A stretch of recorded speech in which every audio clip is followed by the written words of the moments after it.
శత్రువులకు తన గెలుపే అసలైన శిక్ష అని అన్నారు సీఎం రేవంత్ రెడ్డి. తనకు రాజకీయాల్లో శత్రువులెవరూ లేరు అన్న ఆయన తాను శత్రువుగా చూడాలన్నా ఆ వ్యక్తికి అంతటి స్థాయి ఉండాలని అన్నారు. వ్యక్తిగత పగ కోసం తన పదవిని అడ్డం పెట్టుకుంటే తనకన్నా మూర్ఖుడు ఇంకొకరు ఉండరని అన్నారు. తాను కర్మ సిద్ధాంతాన్ని నమ్ముతాను అన్న సీఎం రేవంత్ ఎవడి పాపాలకు వాడే బలైపోతారని చెప్పారు.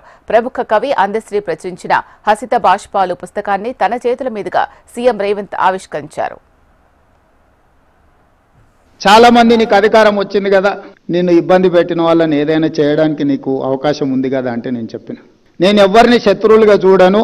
నేను శత్రువుగా చూడాలంటే కూడా వాళ్ళకి ఆ గొప్పతనం ఉండాలి, ఆ స్థాయి కూడా ఉండాలి. నేను ఒక సామాన్యమైన గ్రామీణ ప్రాంతం నుంచి వ్యవసాయ కుటుంబం నుంచి సరిగ్గా 17 సంవత్సరాలు 2006లో జిల్లా పరిషత్ మెంబర్గా ఇండిపెండెంట్గా గెలిచిన, 2007లో ఎమ్మెల్సీగా ఇండిపెండెంట్గా గెలిచిన, 2009లో మొదటిసారి ఎమ్మెల్యేగా గెలిచిన, 2014 రెండోసారి ఎమ్మెల్యేగా గెలిచిన, 2019లో పార్లమెంట్ సభ్యుడు, దేశంలోనే పెద్ద పార్లమెంట్ నియోజకవర్గమైన మల్కాజ్గిరి పార్లమెంట్ సభ్యుడిగా గెలిచిన, 2023లో తెలంగాణ రాష్ట్రానికి ముఖ్యమంత్రిగా కాగలిగి, గ్రామీణ ప్రాంతం నుంచి వ్యవసాయ కుటుంబం నుంచి మధ్యతరగతి ఉమ్మడి కుటుంబంలో పెరిగిన నేను ఇంత గొప్ప అవకాశాన్ని 4 కోట్ల తెలంగాణ ప్రజలు ఇస్తే ఈ అవకాశాన్ని 4 కోట్ల తెలంగాణ ప్రజల యొక్క సంక్షేమం కోసము, అభివృద్ధి కోసము, ఈ ప్రాంత అభ్యున్నతి కోసం ఉపయోగించకుండా నాకెవరో నచ్చలేదనో, నాకెవరి మీద కోపం వచ్చిందనో నేను ఈ అధికారాన్ని ఒకవేళ వినియోగిస్తే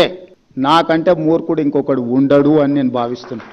అందుకే ఈ 20 నెలల్లో వాళ్ళు చేసుకున్న పాపాలకు వాళ్ళు పోతారని నేను కర్మ సిద్ధాంతాన్ని ఎక్కువ నమ్ముతా. మనం చేసుకున్నది మన ఎంబడి వస్తుంది, ఎవరెంత చేస్తే వాళ్ళకి అంత వస్తుంది, వాళ్ళు అనుభవిస్తారని నేను ఎక్కువ నమ్ముతా.